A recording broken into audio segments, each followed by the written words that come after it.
Hola, hola a todos. Es un placer tenerlos hoy en día en este episodio. Hoy tenemos un invitado muy especial, el doctor Medrano, Jorge Medrano. Él es pediatra neonatólogo. Tengo el placer de trabajar con él en su consultorio, en su clínica también. Así que tenemos muchos casitos de pacientes que hemos tenido, pues, y casos interesantes como para conversar y para discutir.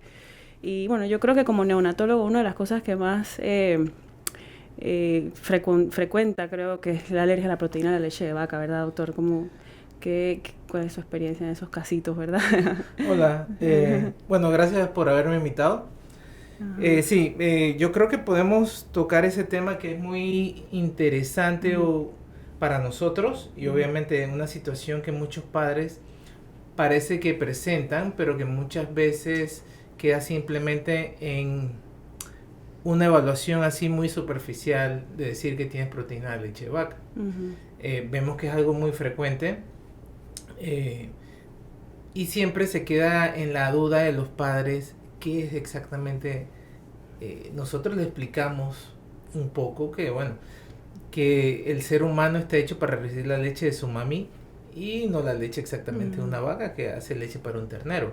Pero esas son como respuestas muy simples para una situación que a veces no lo es. Entonces, creo que de repente tú nos puedes profundizar un poquito más sobre cómo tú lo visualizas, ¿no? Sí, sí, a veces los papás tienen esa deseo de tener más información y a veces se van a Google o se van a preguntarle a otras personas o a experiencia de otras mamás, pero es bueno que tengan una consulta con un alergólogo para orientarlos, definitivamente. Esto es una reacción alérgica que realmente es en el tracto gastrointestinal, no es algo que...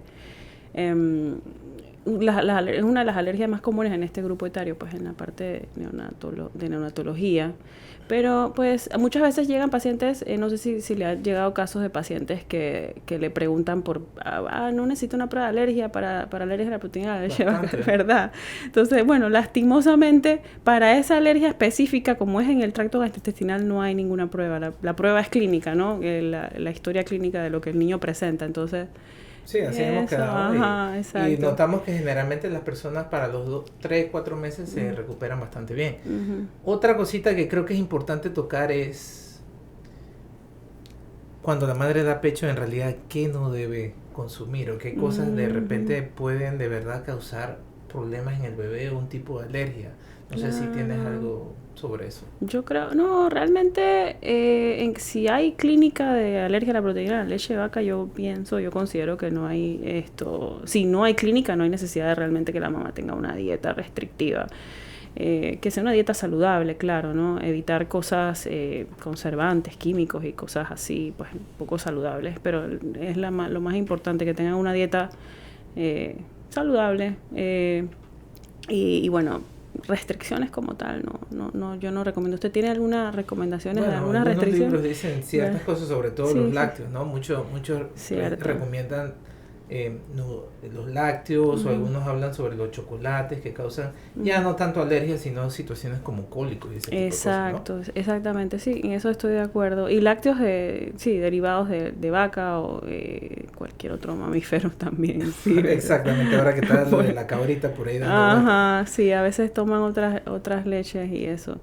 ¿Y usted tiene experiencia en papás que de repente toman esa iniciativa de hacer esas dietas por su cuenta? Como ha tenido algún caso así de que los papás hacen algunas dietas por sus medios.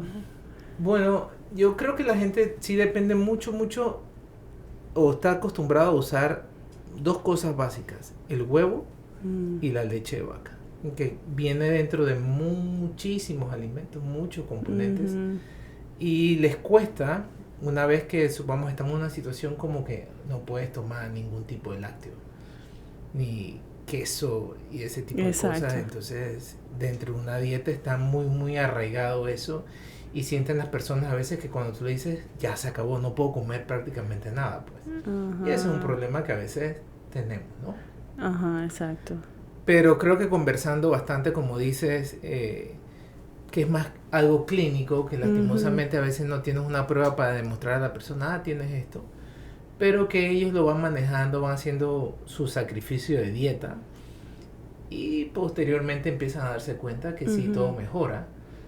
hasta que, bueno, tienen ese miedo por la experiencia que tuvieron y cuando van llegando más o menos a los 6 meses que viene la alimentación, entonces tienen miedo de que otros alimentos causen una situación como la que tuvieron al principio, ¿no? Bueno, eso sí es importante mencionar, que realmente no es que eso aumente el riesgo de desarrollar otro tipo de alergia.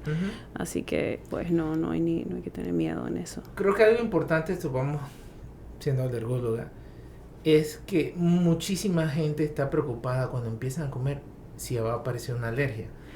Sinceramente, lo que nosotros les recomendamos es que si los padres no tienen historia de alergia, va a ser muy, muy raro que alguien así de la nada tenga un tipo de alergia, ¿no? Exactamente. ¿Cuáles son los alimentos que tú generalmente...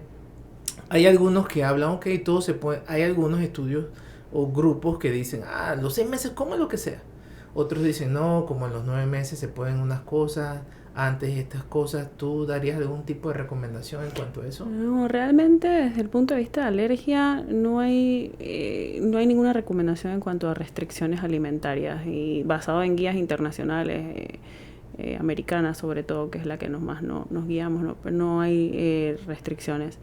Incluso si hay historia de alergia en la familia, una de las alergias que más se ha estudiado es la del maní, por ejemplo, e incluso cuando hay historia familiar, mientras más temprano el niño se exponga al maní, pues esto incluso se lo dan en estos países desde los 6 meses en mantequilla de maní, y menos riesgo de desarrollar la alergia. Ok, entonces supongamos pensar que si hay una historia familiar de una alergia es mejor exponer al niño temprano. Claro que sí. Okay. Sí, el hecho de que haya alergia en la familia no significa que el niño va a ser alérgico a eso en específico, sobre todo en alimentos. Ahora, en medicamentos, ahí sí se ha visto que en medicamentos hay ciertos medicamentos que sí pueden ser, que están asociados al HLA, que están asociados a eso, pueden ser hereditarios. Okay. Y en cuanto a alimentos... que tú tengas en mente, como penicilinas? Sí, las penicilinas, sí. Sí. Y las alergias a los medicamentos son más complejas también, porque no todas las alergias a todos los medicamentos se diagnostican igual. Otra pregunta ahora que lo dices común es, ¿cómo un papá se da cuenta que el niño puede ser alérgico? ¿Qué es lo que más comúnmente alguien va a observar?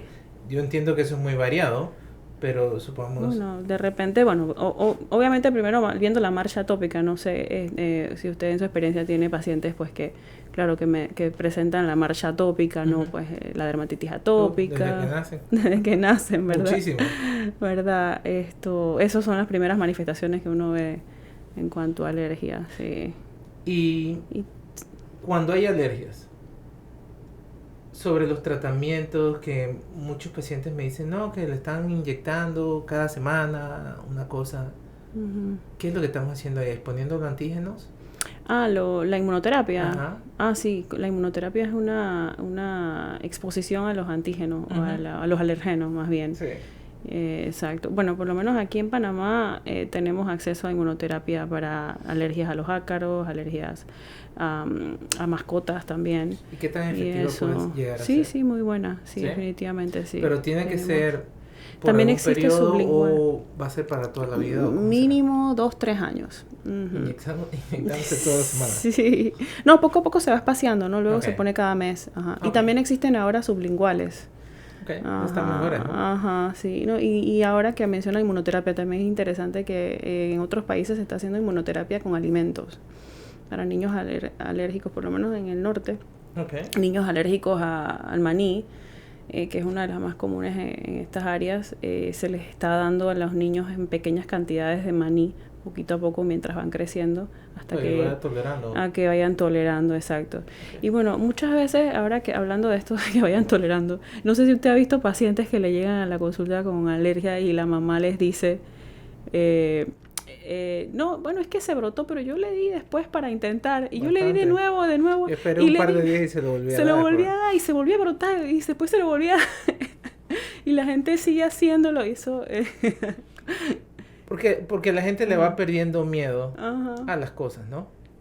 Pero, vamos, el shock anafiláctico o un edema de glotis, creo que esos son los que más miedo o lo que la gente tiene en la mente. Claro, algunos, ¿no? ¿Qué tan frecuente dirías tú en realidad que son? No, la verdad, eso es algo, depende del paciente, no podemos, y depende del volumen también, pero es peligroso que se pongan a hacer eso. Ahora, eso que están haciendo ellos es una especie de inmunoterapia. Claro. Que ellos mismos se la ponen, ¿no? Claro. Pero sí es riesgosa, es riesgosa. Yo también he visto pacientes así que, bueno, hay que orientarlos. Y una preguntita ahora que estabas hablando de las terapias. Las pruebas.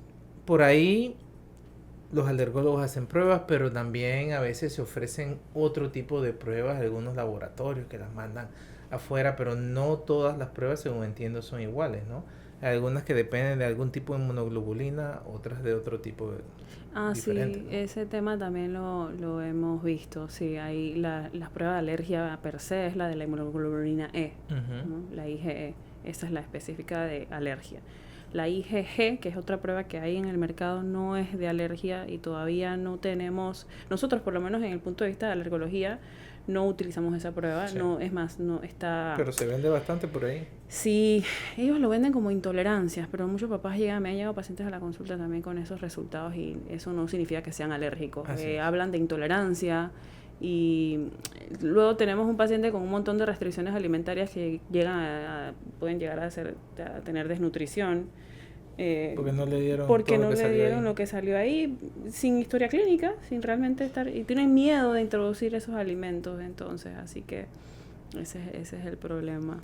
Eso es interesante porque se promueve mucho, llegan las personas, no, que yo me hice en X lugar estas pruebas, no, que son a base de IgG y no de IgE. Exacto. Y entonces ya vienen con la mentalidad y se saltan muchas veces también ir al alergólogo. Exacto. Porque ya vienen pensando, ya ellos hicieron el diagnóstico con esa prueba, ¿no? Exacto. Y como dices, entonces, entonces tú no vas a comer X alimento que tenía una gran cantidad de sustancias que eran beneficiosas porque tú entendiste que tú eres alérgico, pues, o que tú eres alérgico. Ajá, entonces, exacto. Es importante que los pacientes tengan un médico pediatra de cabecera que lleve, como en su caso, usted como médico pediatra de cabecera y entonces el alergólogo también le dé seguimiento. O sea, todos tenemos que tener como ese manejo, equipo así. Y bueno, si hay síntomas gastrointestinales, que vaya con un gastro, que vaya con otros especialistas si es necesario. Pero siempre es bueno eso, ¿no? Y una pregunta, ahora que estamos hablando, ¿desde cuándo se pueden hacer las pruebas de alergia? Eso depende, sí, eso lo estuvimos hablando, sí.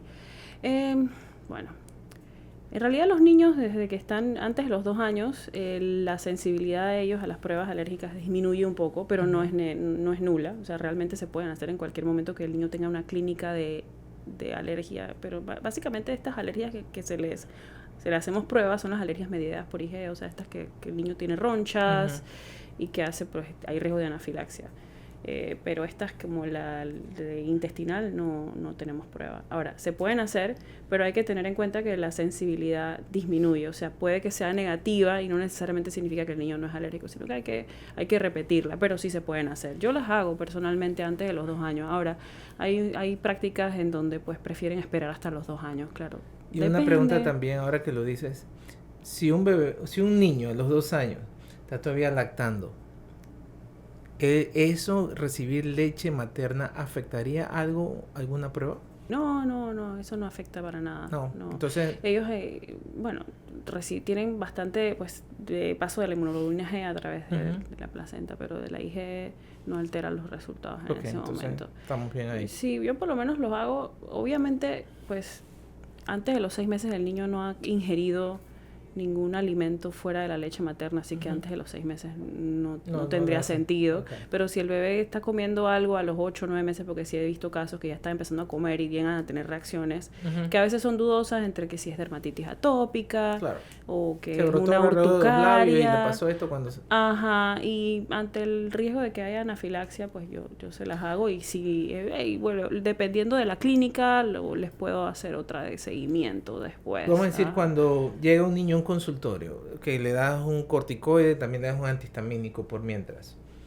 lo ideal cuando termine el tratamiento, ¿cuánto tiempo después tú le podrías hacer las pruebas? Las pruebas de alergia Ujú. específicas hay que esperar por lo menos 7 días. Depende del antihistamínico, pero hay algunos antihistamínicos que se quedan más tiempo en sangre, hay otros que tienen menos Y tiempo. supongamos los corticoides Ajá, los corticoides sí no se van influyen, rápido. no, a menos que sean corticoides tópicos. Si el niño tiene Ok. corticoide tópico en el área Ahí donde ya va voy a a hacer, afectar. obviamente va a afectar, pero si es sistémico, Ok. no afecta, ¿no? Ok, Realmente. interesante. Sí. Hablando de anafilaxia, ¿usted ha visto casos, pues de repente de anafilaxia en el cuarto de urgencia, me imagino?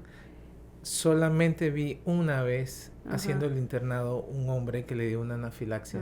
Ok. Lo picó una abeja, era un campesino. Ujú. Le pusimos adrenalina y como a la hora andaba así como nosotros nuevamente. No, sin nada. Entonces preguntó que qué pasó y le dijimos, bueno, una abeja tiene que tener cuidado y bueno, ese era su trabajo y nos hizo así como que tan loco Ay, y se fue. Y siguió su vida normal. Yo pienso que tenemos algún grado de subdiagnóstico de anafilaxia en pediatría. Yo ¿Es pienso posible? que sí. Yo por lo menos en mi entrenamiento veía bastantes casos. Claro, generalmente los ve el pediatra, no nos llaman a nosotros inmediatamente para eso, o los ve el médico de cuarta urgencia, médico general o urgenciólogo. Entonces, a veces, sí, estos niños llegan con brotes, con dificultad respiratoria, y nadie piensa en anafilaxia, quedan en intensivos, y de repente a alguien se le ocurre que puede ser. Bueno, es posible o que no lo piensan en ningún momento. llegan muchas urticarias, muchas reacciones. Ujú. Llegar así a un cuadro como que tú lo ves así de repente de cianosis, dificultad respiratoria, es Ujú. muy raro la verdad, Sí. pero puede que si no le hubieras hecho nada Ujú. hubiera llegado hasta ese punto, ¿no? Eso Sí, habría es, que verlo, también, es ¿no? posible también. Hay casos donde la anafilaxia no necesariamente llega a necesitar adrenalina. Sí. Puede que resuelva sola. Hay algunos casos y esos son los que pues tal vez hemos llegado a ver. O Acusar la también... anafilaxia en la casa. Sí, exacto. Eso sí es peligroso. Sí, si el niño es asmático, a veces hay casos en donde los papás vienen y le ponen el inhalador y tal vez con el inhalador resuelve, con un antihistamínico resuelve. Pero tú has dicho algo bien interesante. De repente no la anafilaxia per se, pero muchos CRUP repetitivos.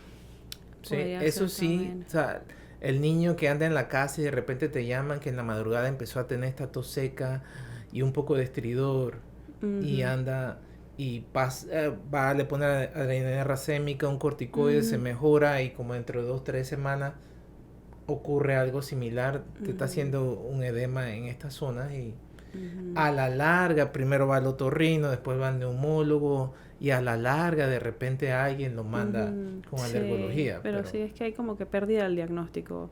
Yo tuve un caso en urgencias de una paciente que era alérgica al huevo y comió guantón y ella no sabía que el guantón tenía huevo. Y entonces Yo tampoco.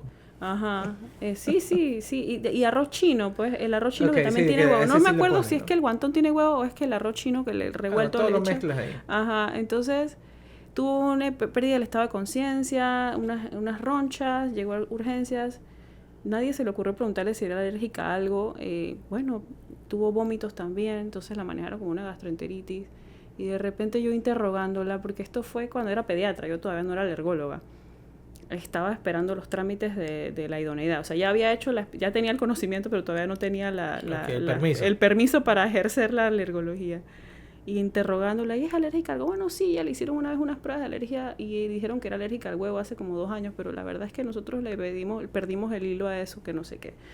Y bueno, ¿qué comió? Mira que se acaba de comer un plato de arroz con huevo, con guantón y esto. Y bueno, ahí indagando, pues nos dimos cuenta que la reacción que ella tuvo fue una reacción anafiláctica. Y en un caso como ese, fuera de la prevención, es decir, evitar, porque el huevo va a estar metido en muchas cosas, ¿qué más podrías hacer con esa persona a través de la vida? Sí, la verdad es que con el respecto a la alergia al huevo es interesante porque es una de las que más se ha estudiado. Sí tenemos que hacer pruebas repetitivamente porque sí hay casos en donde se resuelve con el tiempo, entonces sí hay ¿Con la inmunoterapia? ¿O cómo la haces? No necesariamente, se puede resolver sola. Cambia. Sí, ajá. Igual se puede resolver mani. como se puede empeorar también. Sí, sí, Okay. así es. Sí, y en cuanto a alergias alimentarias, ¿usted tiene casitos Bueno, hay muchas personas, mira, muchas cosas que ocurren a veces por teléfono. Ah, Estamos en un lugar comiendo en el interior, un familiar, y de repente le dimos esto y se le brotó la boca. mm, O empezó a toser. O a rato le salieron ronchitas, ¿no? ujú, Eh, Pasa mucho es por teléfono. A veces las personas están lejos de un lugar y como a la media hora se fue y quedaron tranquilos, pues. sí, a veces Como pasa. tienes una situación de muchas caras, ¿no? Como una cara, no, que cada vez que come esto como que queda tosiendo un poquito después. O, anda moqueando.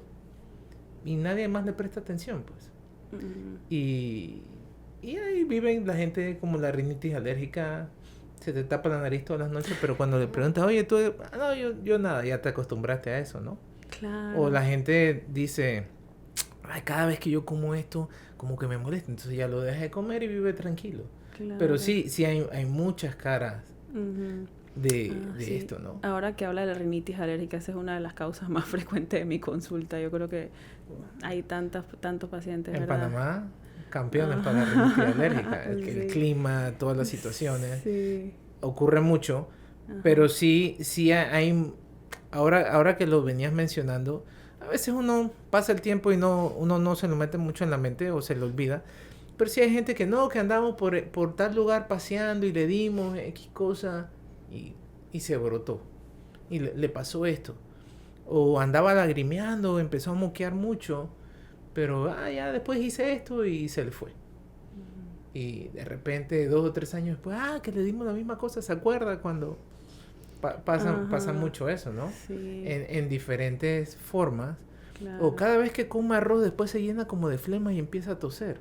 Ujú. Y ese tipo de cosas, ¿no? Sí, eso, Que a veces eso. son leves y la gente aprende como a vivir con ellas sin problema, pues. Y con el rato hacen su propia inmunoterapia. Ellos mismos solitos te siguen Sí. dando. Como la Ay, gente que que no, pero dice, es no, riesgoso, yo es soy alérgico riesgoso. a los camarones, pero siempre me tomo mi antihistamínico y le doy. Entonces, porque tiene un límite, ¿no? Porque gracias a Dios no Okay, le da una anafilaxis y lo puede seguir contando. Pero sí, hay claro, claro. mucha gente que hace ese Claro, tipo de cosas, sí, ¿no? claro. Y bueno, con respecto a eso es importante también ahora que mencionando lo de la anafilaxia, darle al paciente, hay unos brazaletes que debe cargar los pacientes alérgicos a algún alimento. Aquí en Panamá no hay una cultura muy fuerte con eso, es bien eso importante. Y también cada vez que van a un restaurante, sobre todo los buffets, que la comida se mezcla, tienen que estar bien pendientes de eso. Bueno, creo que has Ujú. dicho algo bien importante. Supongamos, ¿quién da esos brazaletes? Eso creo que sería No, una pregunta sí, eso importante. sí, ¿Quién te los no, da? no, ¿Dónde los bueno, consigue? ¿Quién me va a escribir ahí? exacto, sí, eso Eso de repente es una sería un trabajo oportunidad importante que para, ustedes ajá, hacen una conciencia de eso, porque ujú, ¿quién le da el brazalete? Supongamos, en Canadá donde tú estabas, ¿quién le ujú, daba el brazalete a ujú. la gente? Los papás lo conseguían por sus Exacto, medios, así es. sí. En Amazon los venden también y los mandan a Aquí, pedir y eso, pues. pero es una buena práctica. Sí, sí, sí, Porque eso supongamos cuando los definitivamente. pacientes van a hacerse un procedimiento al hospital, le ponen la marquita naranja Ujú. y entonces dicen el Y nombre de lo que es alérgico. exacto. Y también teníamos una hoja nosotros allá donde le dábamos todos los pasos a seguir en caso de que el niño tuviera un brote con dificultad respiratoria, darle salbutamol, la dosis tal, adrenalina, la dosis tal. Bueno, ya Y una tenemos la pregunta ahora que dice adrenalina. adrenalina, ¿la EpiPen aquí en Panamá? No, ¿qué va eso? En Latinoamérica no tenemos acceso a EpiPen, lastimosamente. Pero bueno, eso es algún trabajo de muchos años.